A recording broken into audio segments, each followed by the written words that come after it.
Hello, everyone, and welcome to today's webinar on climate stress testing for credit risk, where we'll take a deep dive into the evolving landscape of financial risk management amidst the growing concern of climate change.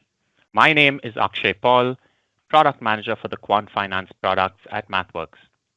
Financial institutions worldwide are facing a new frontier of challenges, with climate risk at the forefront of emerging threats to credit risk assessment and management. Our session today is dedicated to addressing some of the challenges associated with navigating these uncharted waters.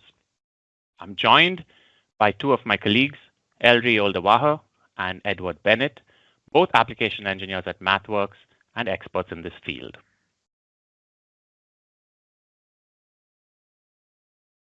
All right, so today they'll be going to the details of climate stress testing by touching on four key challenges: data management, model development, deployment and reporting, and overall governance.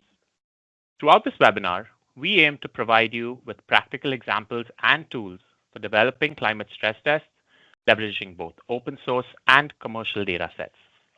Whether you're just beginning to consider the implications of climate risk or looking to enhance your existing models, today's session is designed to equip you with the knowledge and tools necessary for success in this new era of financial risk management. A couple of quick logistics before we get started. Firstly, please use the Q&A panel on the Teams chat, on the Teams application to ask any questions. While we have a Q&A session at the end, we'll go through all those questions and answer any new ones you might have. Secondly, the webinar is being recorded and will be available on our website after the event. Okay, so I'd like to start off with a quick poll to get a sense of where folks are currently at in their assessment of climate risks within their organization. I'm sorry, there is a small technical problem with the polls, so we're going to have to skip the polls. Okay, all right. So the polls we'll skip for now, but we'll be able to, if the problem gets resolved, we'll post them in the chat and then you can answer those a little later. All right. So before we get into the details of the challenges involved, I'd like to set the stage a little bit with a primer into the traditional financial stress tests and climate stress tests, highlighting some of the differences between the two. So, as most of y'all know, traditional stress tests and climate stress tests, while sharing the overarching goal of evaluating the resilience of a financial institution under adverse conditions, they diverge significantly in their scope, time horizon, and the nature of risks they assess. Traditional stress testing primarily focuses on short to medium-term economic scenarios, such as market crashes, interest rate hikes, or recessions that could impact a bank's capital adequacy. These tests are grounded in historical data and economic cycles, aiming to ensure that institutions can withstand acute financial shocks. Climate stress tests, on the other hand, introduces a novel dimension by assessing the long-term financial risks associated with climate change, including both physical risks like floods, hurricanes, wildfires, cyclones, and transition risks as economies shift towards low-carbon alternatives. Unlike traditional stress tests, climate stress tests relies less on historical data and more on predictive models and scenarios spanning multiple decades. It requires integrating complex climate models with financial forecasting, addressing uncertainties inherent in long-term climate impacts, and assessing how these risks cascade through economies, markets, and specific portfolios. All right, so to summarize, the key differences between the two are in the time horizon, the data requirements, scenario design, and assessment of exposure.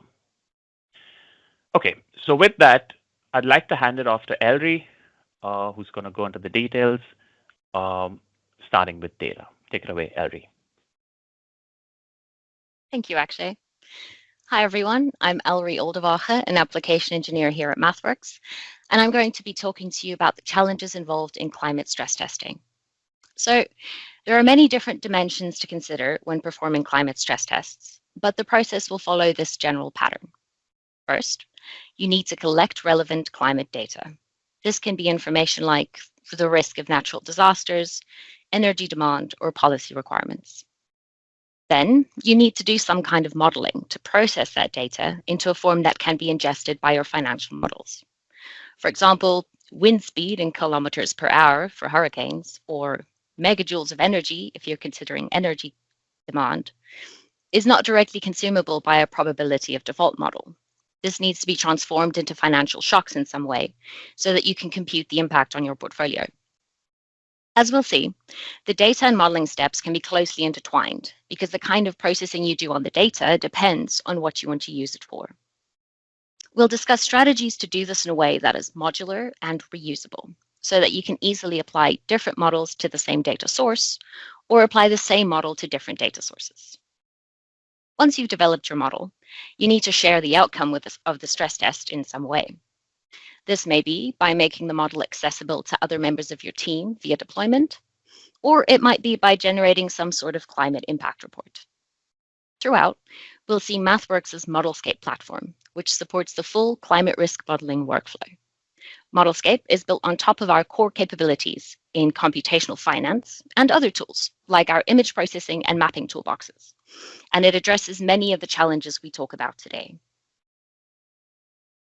We will take a look at each of these 4 key issues: data, models, deployment and reporting, and governance in turn.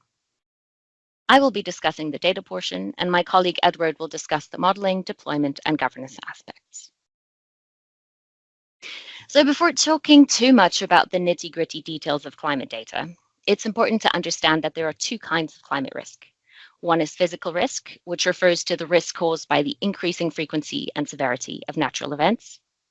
The other is transition risk, which refers to the risk caused by our response to climate change issues, like requiring a minimum energy efficiency standard for rental properties or developing new technology.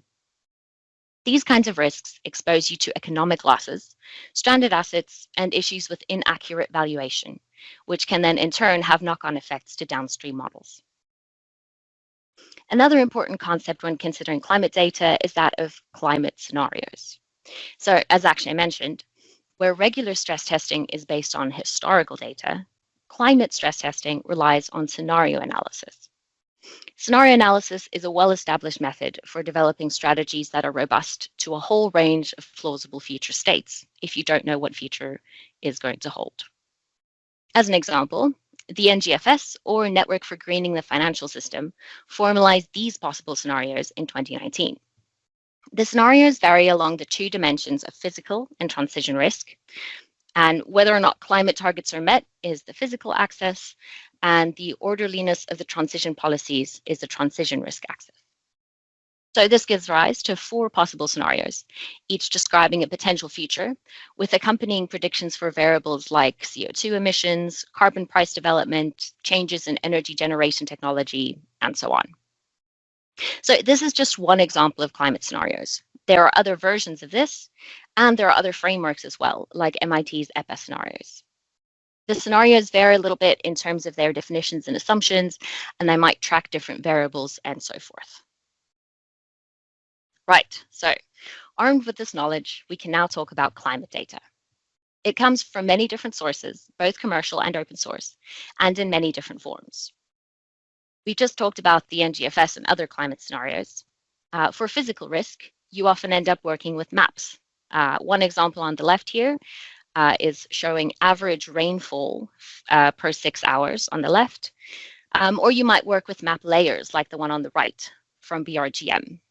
BRGM is France's reference public institution for earth science data, and what we're showing you here is exposure to different kinds of flooding events, and also the reliability of that estimate. You might need to use government policy data, like minimum energy efficiency requirements, and also you'd need the corresponding efficiency ratings for all the properties in your portfolio. You might need outputs of natural catastrophe modeling frameworks like Climata and OASIS, and there are a whole host of online data providers that you may need to pull data from. Now, what we're hearing from our customers and what we're also seeing in our own projects is that dealing with all of this data is a challenge. Specifically, there are 2 issues here: acquiring the data and pre-processing the data, especially if you want to do this in an automated and repeatable way. Getting hold of data requires some work. You don't want to be downloading zips manually from a website. It's difficult to track where you put it, and you end up with multiple copies scattered across different machines, and you'd need to repeat this process manually every time the data changes. If you're leveraging online data providers, you may not have the in-house capacity or enthusiasm to build custom APIs to interact with them. We have a suite of tools to help you acquire open source and commercial data in an automated and repeatable way. We partner with all the data providers listed here and many more to make it easy for you to get the data you need. We also have the expertise and enthusiasm to build custom APIs if that's required. The other challenge here is data pre-processing, partially because the data formats can be so different. You may be comfortable dealing with time series data from the climate scenarios, but what if the data is categorical, like energy efficiency ratings? What if it's a data format that requires domain-specific expertise, like maps or satellite images? Handling this kind of data correctly can be especially difficult if you don't have in-house expertise with techniques like image processing and geoprocessing. You might encounter even more exotic unstructured data, like this example, where we needed to incorporate commuting routes to compute Scope 3 emissions. So here, we aren't even dealing with proper maps, right? The routes are just a series of points that indicate commuter routes. And this sort of thing can be even trickier to work with if you're not a geodata expert. And this example is not even too esoteric. We might encounter similar data if we were considering supply chain problems, or, as we'll see later, the path of a tropical cyclone. Let's consider an example to make all of this more concrete. So I'll be using an example that computes the impact of increasing flood risk on a mortgage portfolio. This is based on a bespoke solution we built for one of our customers in France, using components from our mapping toolbox and image processing toolbox. Suppose you have a portfolio of mortgages located in an area that is increasingly prone to flooding due to climate change. You want to know what impact that flooding risk has on your mortgage portfolio. Now, if you're considering something like flooding risk, then that usually simplifies quite easily to finding a trustworthy data provider, potentially using one of our nice data connectors, that can provide you with regions or polygons, these blue shapes here, that indicate different levels of flooding risk. All we need to do, in theory, is check whether the latitude and longitude of our property is located within a particularly risky flooding region. But really, the story can be more complicated. For example, the BRGM API that we mentioned before provides data at various precision levels, depending on the size of the region or tile that you request the information for. And it considers multiple kinds of risks in a single tile.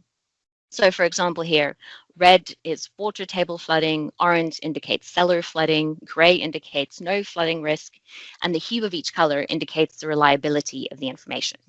So really, we're capturing multiple dimensions of flooding risk on a single tile, both the kind of flooding and the reliability of the data.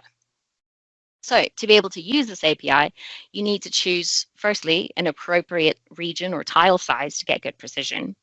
And then you need to do further processing to map each of these risk types to a different layer to get to your polygons of risk on the right here. So you can see the data processing can get quite complicated. And what we found in working with customers on these projects is that the best way to handle this is to treat the pre-processing as models. This makes the pre-processing repeatable. For example, if you want to do the same pre-processing on a new version of the underlying data. And it also makes it modular so that you can reuse and tweak parts of the pre-processing as you need. Now, these pre-processing steps can happen one after the other. For example, you start with your tile, capturing all the different kinds of flooding. You need to extract the kinds of flooding that you're interested in as a layer, and then convert that to a polygon. On the other hand, for each of your properties, you need to map the street address to a latitude and longitude, project that into the same coordinate system as your polygon, if you hadn't done that already, and only then can you compute the flooding risk for the property. So as you see here, we end up with these series of small modular data models dependent on one another in a flow like this. And the smaller you can break up these steps, the easier they are to reuse. Right, so let's take a step back. We've talked about the benefits of modular data models to help with data acquisition and pre-processing. In our example, these steps amount to determining the flooding risk of a particular property. In other words, going from our BRGM tile and property address on the left to the actual risk polygons the probability of flooding on the right. But having this risk measure doesn't yet tell us anything about its impact on the numbers we care about, like the financial loss we expect to actually incur over our portfolio. We need additional modeling to go from our process data to expected credit loss, lifetime PD, and other models from our risk management toolbox. And we'll talk about this in just a minute. But first, let's take this example one step further. So suppose that our loan portfolio is global and also contains properties in Florida in the US. To get an accurate impression of the physical climate risk posed to these properties, we'd also need to consider the impact of tropical cyclones, which are a real risk here. In our case, the input data is synthetic tropical cyclone paths and the maximum wind speed along this path, which you can see visualized here in the bottom left. We can use this, along with information about the Floridian properties in our portfolio, in much the same way as the French flooding example, to come up with a risk measure about the likelihood of your properties being hit by a cyclone. We would need a bit more mapping expertise to handle the paths instead of 2D layers, but with our mapping toolbox, that's easy. Notice that we're still interested in exactly the same financial models as we were for the flooding example. We still want to compute the impact of the physical risk on our portfolio. We just changed the physical risk. Here we see the benefit of modularity again. If our data processing steps and models are built in a modular way, then it becomes easy to consider different risks. So to recap, data acquisition and pre-processing can be quite complicated because the data comes in many different forms from many different places and can be tricky to work with if you don't have domain-specific expertise. The best way to cope with this complexity is to encapsulate these steps in data models so that the pre-processing is modular, repeatable, and can be done automatically. We at MathWorks have experience in establishing processes like these. Modelscape, seen here, offers a comprehensive platform and a suite of tools from our core capabilities to help you with this. We also have expertise in handling the trickier data formats that would typically require domain-specific experience. I'll now hand over to my colleague Edward, who will talk more about the models, deployment, and governance aspects. Take it away, Edu. Thank you, Elri. My name is Edward. I'm another engineer in Elri's team. And what we'll do is we'll take it a bit further down the path of modeling to show you, to emphasize, if possible, a bit more the importance of being very modular in when approaching this climate stress testing problem.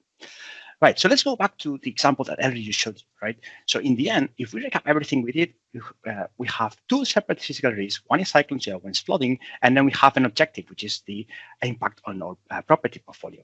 Now, on the one side, this requires data APIs, requires mapping tools, image processing tools. On the other side, it requires the standard risk processing tools like expected credit loss, probability of default models, and whatnot.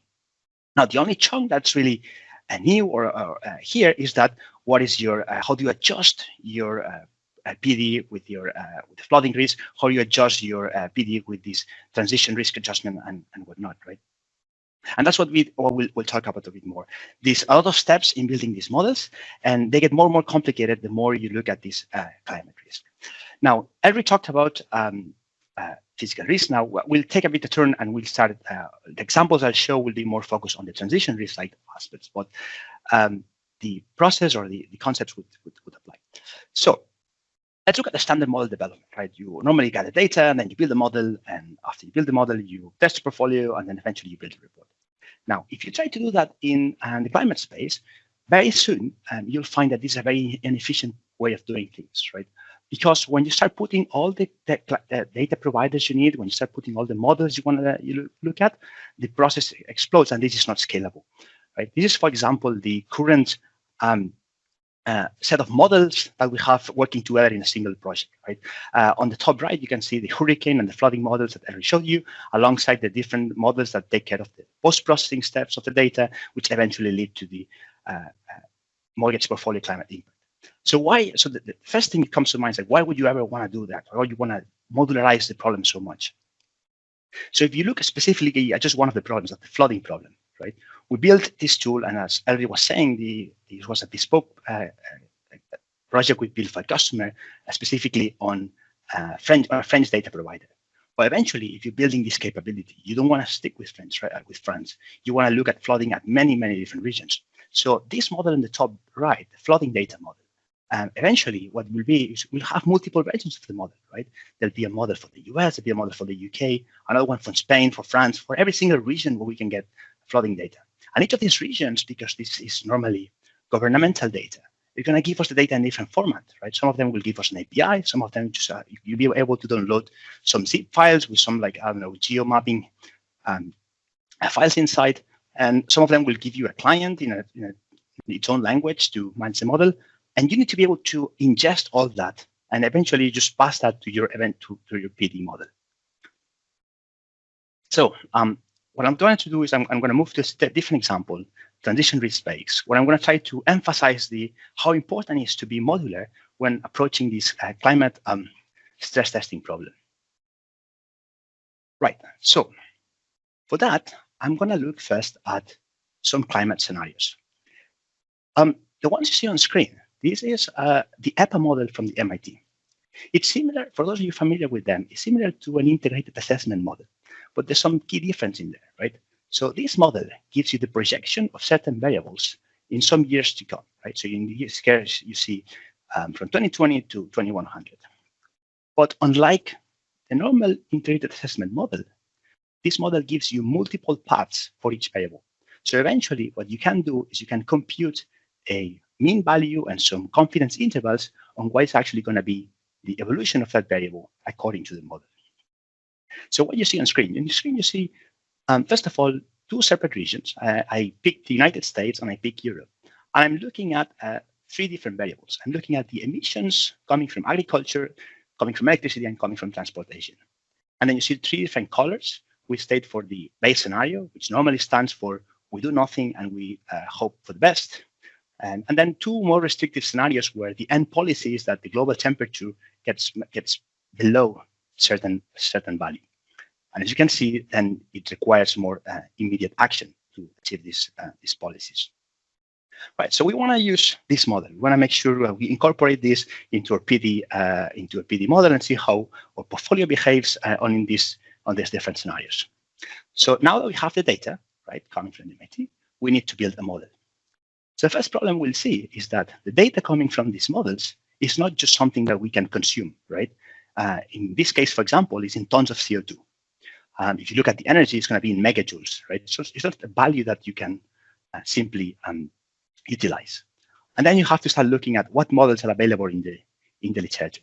So when we started this process, so just to look at the breadth of models available, one that came up initially was this one, right? They said, oh, the change in probability of default can be adjusted for climate by multiplying this value by a shock, which they name U, right? And this shock is the change between being on the reference or the baseline scenario B to moving to the more restrictive scenario P. Right, so then you need a formula for that, right? And then if you look, for example, at this paper, it's from this very interesting group, what they say is that, okay, you can define this shock as the change between the variables between scenario P and then like the baseline scenario. Like if you look at the change, sometimes in the variable, sometimes in the market share, you can define this shock, right? And then you eliminate this problem of having the variable in a magnitude you cannot consume. You actually have some actual magnitude, right? How much the emissions or how the market share of this energy is changing. And then you can apply this value to each asset, right? Of course, you have to map the sectors, right, of the variable you're looking at to your assets. You have to map the regions to your assets, but eventually, this is not a complicated problem. You can say, okay, let's go and calculate the change in our portfolio. And you can see here, this just it's been anonymized, but this is the example on a couple large banks. And this distribution you see for the value is because the scenarios I used are not a fixed path, but they're giving me a breadth or a statistical distribution and on how these variables evolve. Right, so let's say you build this model and you're quite happy with it. But normally what happens is that when we discuss this with customers is that immediately we see that this is not scalable because nobody wants this as a single model, right? And the reason for that, you'll see very quickly. When you build this model, immediately someone's going to say, yeah, but we decided that we either want to compare maybe the scenarios with some other scenarios, right? This is the immediate thing that will come up. What if instead of using the MIT model, I use some other integrated assessment model, for example, the NGFS? So essentially, what I want to do is I'm going to swap this thing. And immediately you see that this is actually a much trickier problem than it seems. So to show you that, let's look at what this NGFS equivalent data would look like. So first of all, this is closest excuse me, is the closest value to the NGFS scenarios that we saw before. 3 scenarios, right? Below 2 degrees, one is a baseline, and one that's a much delayed transition. And the first thing that you notice is that in this case, there's no statistical distribution. There's one path per variable. That, however, is actually the easiest part, or the easiest problem that you'll have in dealing with that.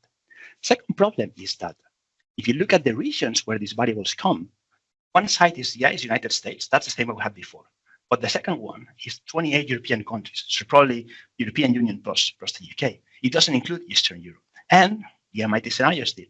So if you want to compare apples to apples to see how these scenarios compare to the other ones, you probably have to do some region adjustment to combine this region, Europe 28, plus some other additional region. Usually, when they provide these values, they also provide the Eastern Europe counterpart. So you have to be able to match those two. And this is not a trivial problem anymore. Right? This one, however, is actually not bad compared to the other problem, which is that the variables that you're looking at, they're not the same. So on the previous slide, we saw emissions, right? And you can see that in the bottom 2 variables, we also have emissions. We have tons of emissions of CO2 coming from the electricity and from the demand of transportation. Maybe not exactly the same, but that's actually fairly close. By these standards, you'll be quite happy. However, if you wanted to look at agricultural production, that's a different story entirely. In this case, you can see how the only variable that comes in this model is the energy. It's not CO2 anymore. So that is unfortunately not directly comparable to CO2 because there's multiple ways of generate energy. So you need, if you want to use this model and compare it to the previous one and see if your portfolio was behaving the same way, you need to do a lot of transformation. You need to transform the region, you need to transform the variables. And luckily, once you're done, the final model is actually the same. So in that aspect, you're pretty good. So what would that mean? Well, it means that if you want to switch scenarios, what will happen is that the simple model that you had to calculate the shock will now become a collection of models aimed to deal with the data such that you unify regions, you unify variables, and eventually compute the shock. Right? So at this point, you're pretty good. You managed to stress your portfolio using 2 different scenarios and finally get a value.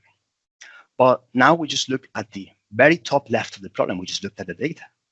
So when we start broadening or talking about more people about this problem, this thing just keeps growing. Somebody's going to say, well, yeah, we use either of these 2. We actually use the scenarios provided by the Bank of Canada.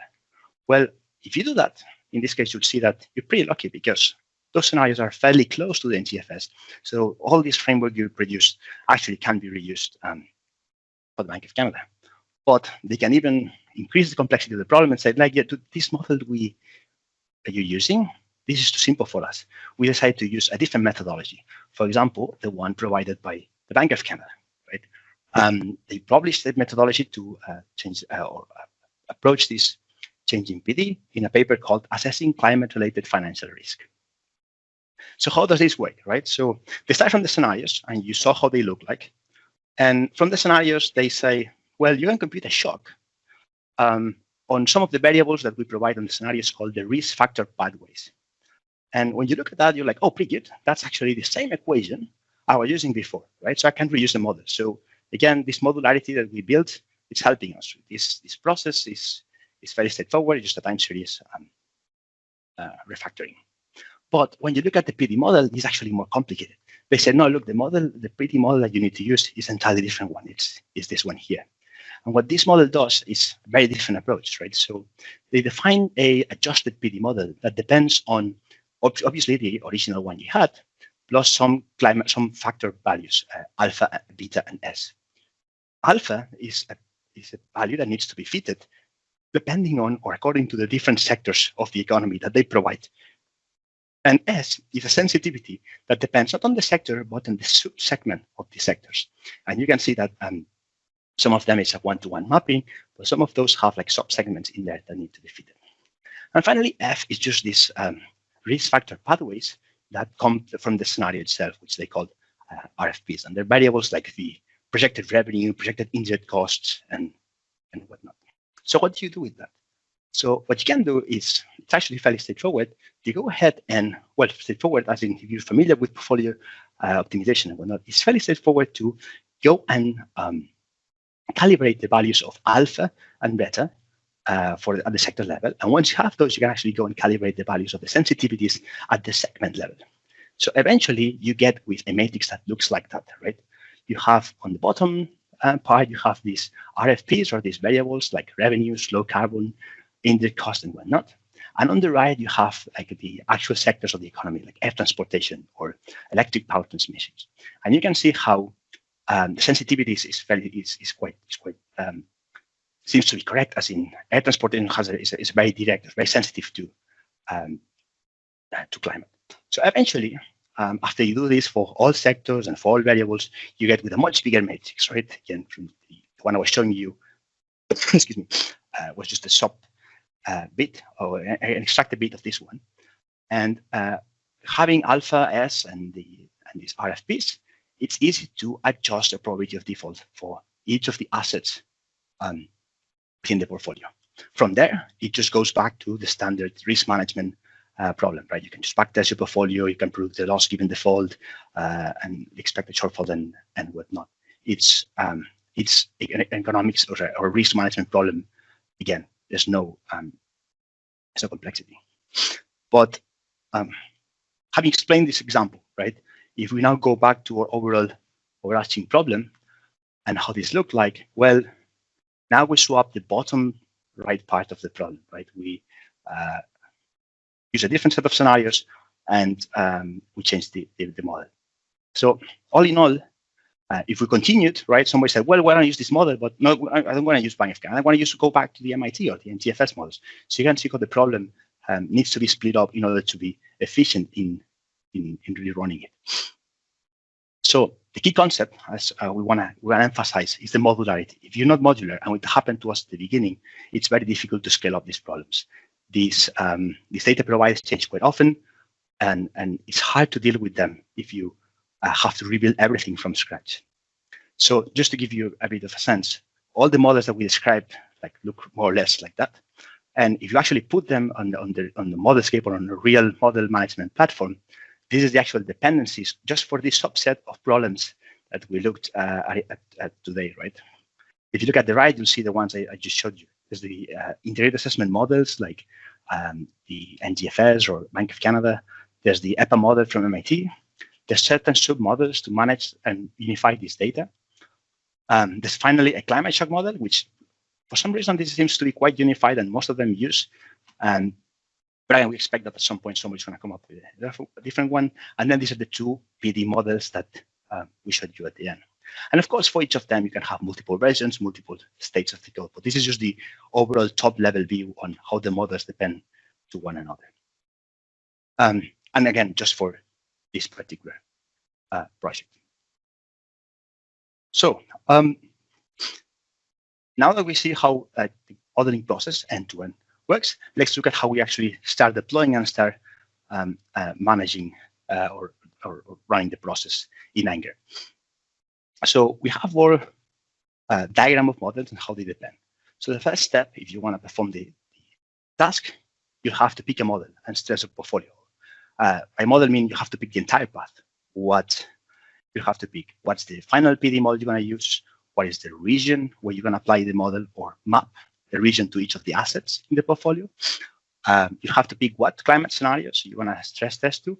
And again, each of the models will have their own set of scenarios that are, again, similar, but not quite. And finally, you have to assess the climate impact of the portfolio. You have to build a pipeline that concatenates all these models together and eventually gives you or speeds a final answer. Now, the key thing here is what Elri was saying. You will have to repeat this process because it's rare that somebody uses the same scenarios, right? Even if you do, to give you an example, when we started looking at this problem 3-4 years ago, from that point till now, the NGFS scenarios, which is one of the most common or well-known set of data, have changed 3 or 4 times, right? I think they're now in version 4 or 5. And that means that, and even though you would think that because the same scenarios, the values wouldn't change that much, they actually do. The regions change, the variables change. So repeating this process, even though it seems simple, it's actually not quite. And being able to just simply go and swap a box in this diagram and just submit the pipeline and get the results again is actually quite powerful. So how easy it is to deploy, how easy it is to rerun this process, it actually comes down to how easy it is to concatenate this model, how easy it is to build a pipeline from your inventory of models. And finally, I think I already mentioned at the beginning, your final goal is probably to build a report, right?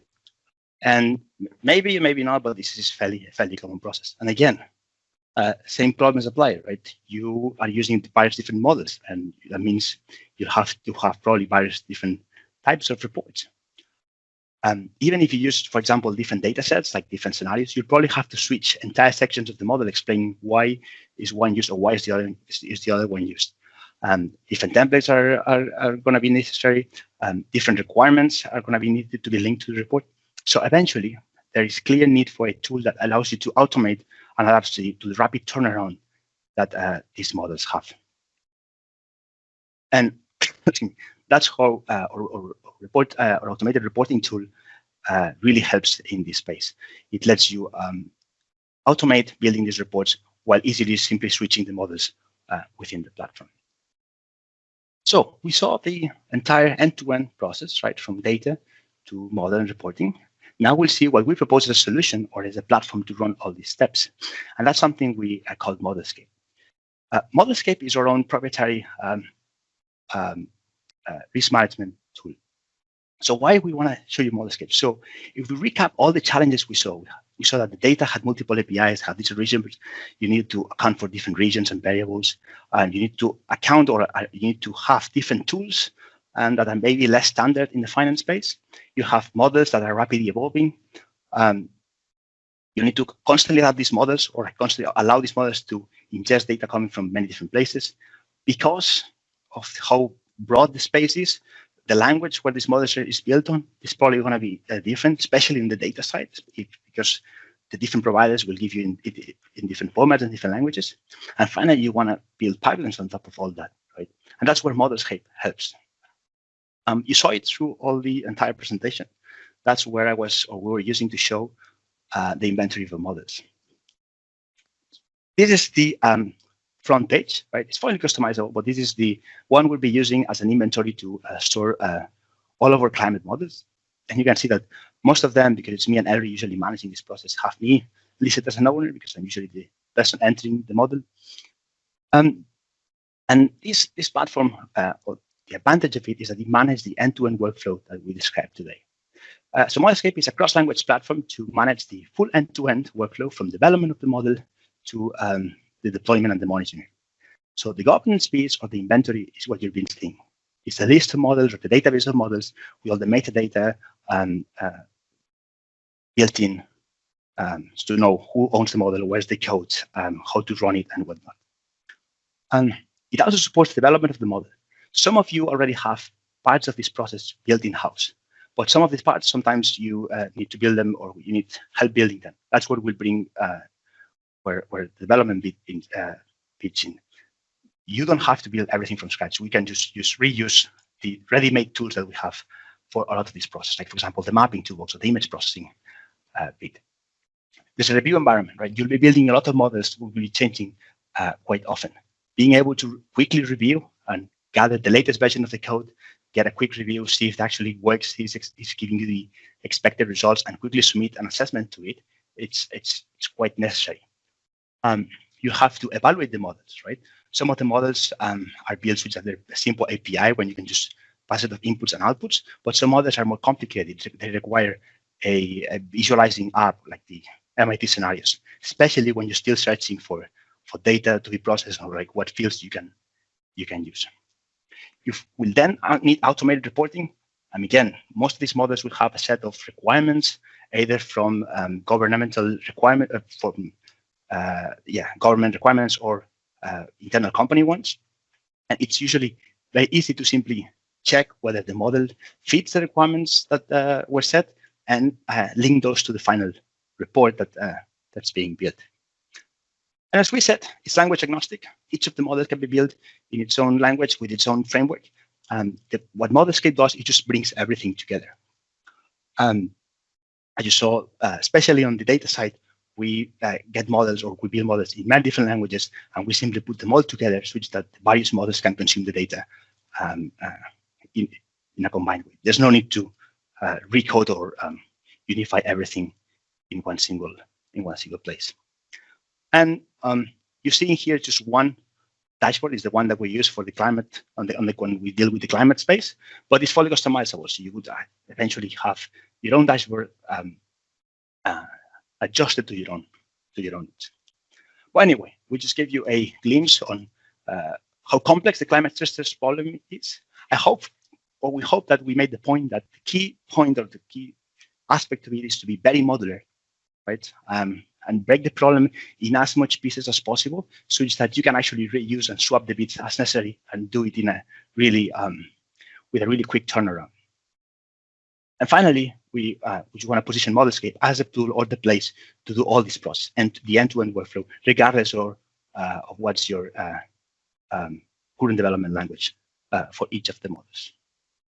So with that, I'm going to send the presentation back to Akshay, who's going to host a bit of a Q&A. And I encourage any of you have a questions to please ask it. Awesome. Thank you so much, Elri and Edu, for going to the details of the different aspects involved in climate stress testing, and specifically demonstrating how our platform addresses some of the challenges faced throughout the process. So we have been monitoring the questions, and before we actually get to those, it looks like we do have the polls up and running. So we wanted to run a quick audience poll to see where your current capacity building is at in your organization. So the question is around climate-related expertise and capacity building at your organization. Do you have a team of climate experts in-house? Are you looking to build a team in-house? Or are you either working or looking to work with external consultants on this? So feel free to make selections. It's multiple choice. And once you're done submitting, just X out of the dialogue, and it'll stay around in the chat window. If you do want to make a change to your selection, you can do that. But the results come in live, and it seems like it's a little weighted towards folks who already have experts in-house, but otherwise pretty close for the other two. So I'll let that poll run in the background, and we can switch over to the Q&A part of this webinar now. So as I mentioned, we've been looking at the questions and trying to compile similar ones so that we don't need to repeat a question, and also making sure that we get everyone's questions answered. So feel free to keep using the chat window or the Q&A panel to ask questions, and let's get started. So the first one is around an assumption of static balance sheet for regulatory stress testing, and this was asked a couple of times actually. So I can get started, and then Elri and Edu can add their thoughts if they have anything extra to add. So yes, traditionally, and regulatory stress tests have been conducted for the last 4-5 years maybe now, and there's been tens of them, like high tens, I think, by now across the world. For the most part, it has been under the assumption of a static balance sheet, but that's a little unrealistic. And going forward, there is more of a shift towards having a dynamic balance sheet assumption in some of the regulatory stress tests. So personally at MathWorks, what we're doing is we have a number of academic partnerships that we currently have in place, and we're engaging with modelers in academia to to look into this area and working with them to kind of figure out what that would mean in software. So, Elri, Edu, would you like to add anything to that?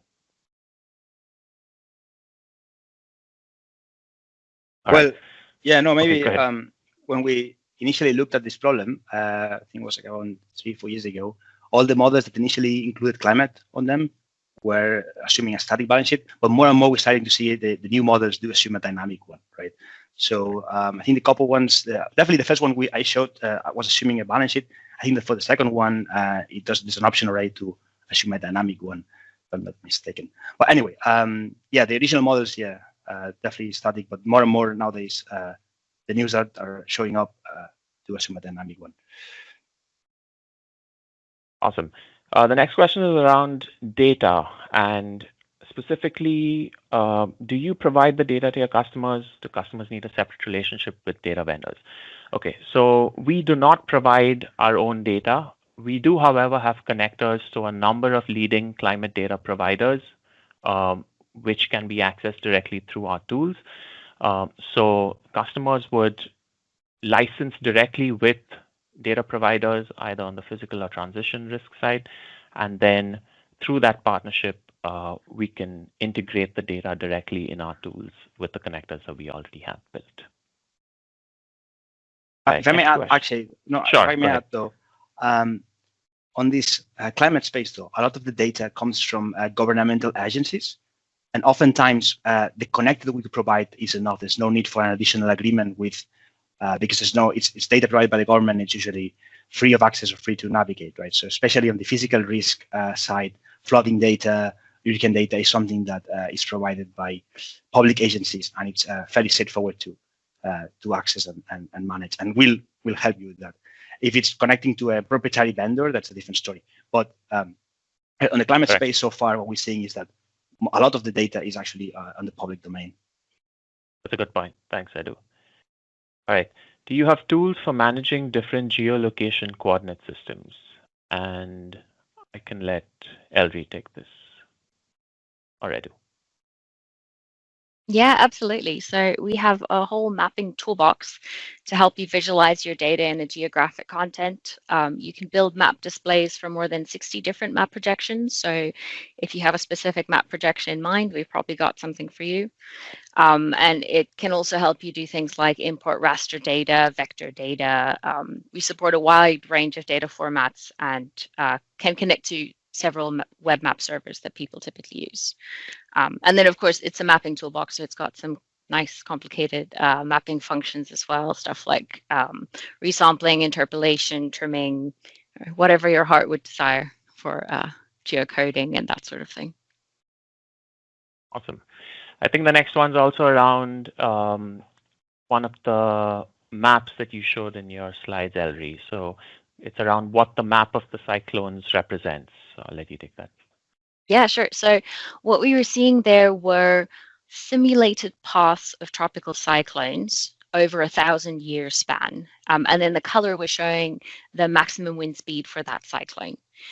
So the reason that we're using simulated data here is that tropical cyclones are firstly quite rare. And secondly, our record keeping is pretty spotty until like the late 1800s. So if we were trying to do risk prediction for cyclones, we'd only have about 100 years worth of good data. And not all of that data is consistent. So to be able to do anything useful with these sorts of models, what they do is they simulate cyclones over a much longer period of time. And obviously the models doing that simulation is trained on what data we do have. And then we draw conclusions from those simulated paths. Thanks, Elri. The next question is actually very relevant for work that Edu recently did. So do you have tools for running integrated assessment models? Edu, do you want to talk a bit about the DICE 2023 model work that you just did?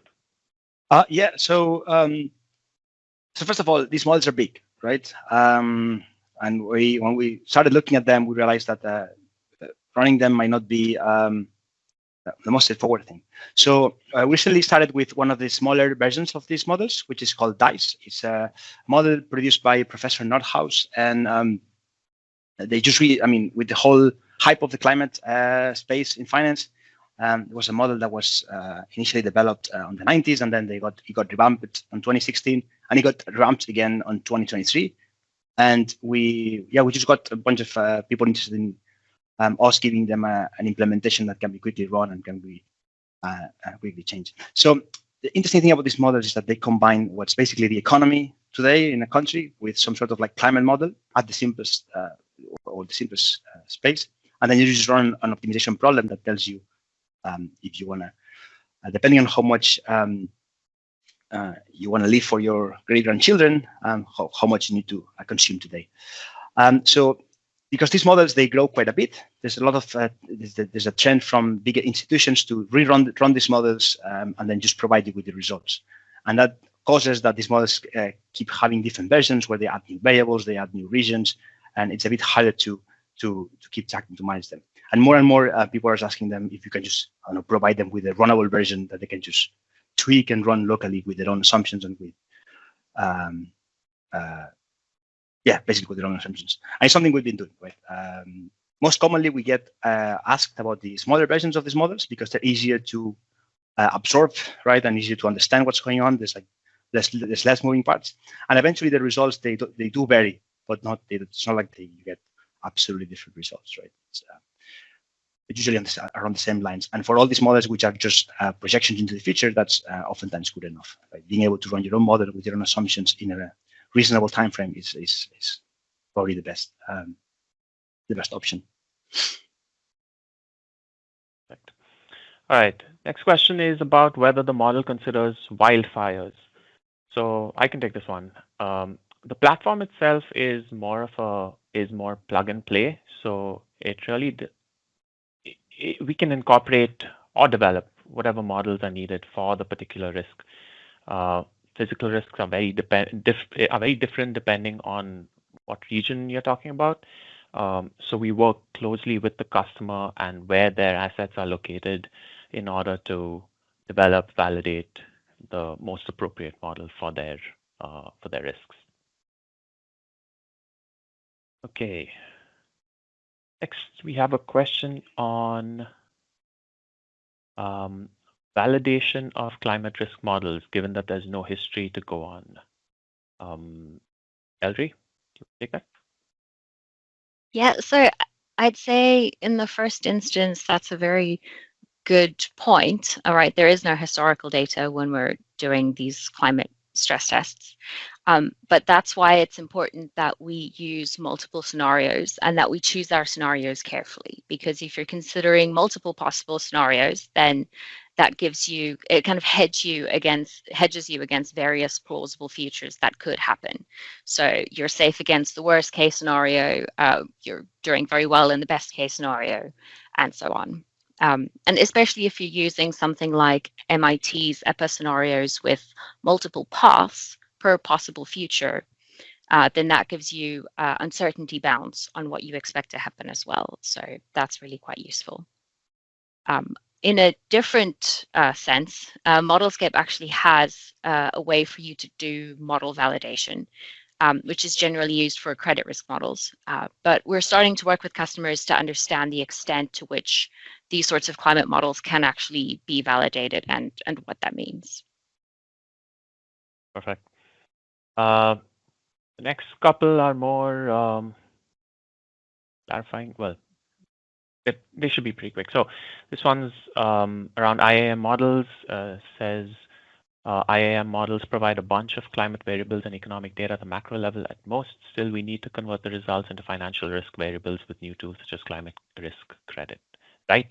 Yes, that is absolutely correct. And that was shown in the slides. I think Edu it was who went over that in the demo. So again, the recording and the slides will be shared afterwards. So feel free to review it again and reach out if you have any questions or feedback. It's a good point, actually. Let me say something about that, though. Yes, it's actually something that surprised us quite a bit when we initially looked at these models. The variables that come out from them, they're usually unconsumable on a finance space. But I think most people developing these models have realized of that limitation and how hard it is to transform, I don't know, megajoules per year, right, for X sector to something you can actually use. And nowadays, most of the models, beyond the normal variables that you would produce, like energy consumption or like CO2 emissions or whatnot, they also provide derived variables like projected interest rates or projected income value, projected unemployment and stuff like that. So more and more, if you look, for example, NGFS data or you look at the Bank of Canada scenarios, they do provide variables of this type that are directly pluggable in a much easier way because they're common economic variables that can be used. If you look at the earlier versions, definitely not, right? But the more you look at the newest ones, there's always a subsection of like variables that they're the pure interest rate, right? Projected interest rate in the next 100 years. Here you go, according to the scenario, right? And that actually makes them more usable and more attractive to everybody. Yeah, that's correct. All right. Is this platform installed software or does it run as a service in the cloud? So the short answer is both. Parts of it can be usually hosted somewhere, and it's pretty easy to share models within teams using our platform.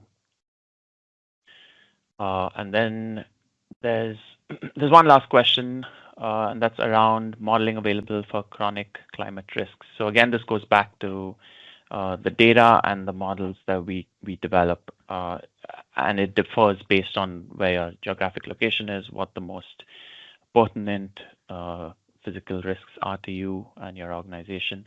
But short answer is yes, chronic climate risks can be modeled and are being modeled as well. Let me quickly do a scan. I know we have 3 minutes left to see if there are any more questions. All right, I think we covered almost all the questions. There have been questions answered in the chat while the talk was going on. So I think we've gotten through all the questions there.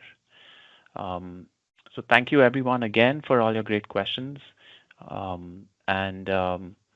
Yeah, so as you've seen, as we presented in examples today, our team has been working on this space with a number of customers for the last few years now. And to do this, we're using an existing library of APIs to connect the commercial and open data, or building new ones to local data sources. We're leveraging our existing suite of models across the computational finance suite of products, or building new ones as required by engaging our network of leading academic partners in the climate risk modeling space.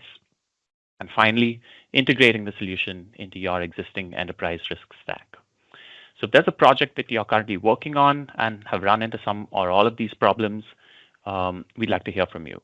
If this is an area you're looking to do work in, but not sure where to start, again, feel free to reach out to us. You can either contact us on our email, which is on the slide, climatefinance@mathworks.com, or reach out to Elri, Edu, or me through LinkedIn. Our LinkedIn profiles have been posted on the slide as well. So with that, I'd like to thank everyone who attended today for your time and attention, and I look forward to seeing your participation in one of our future webinars. Bye-bye.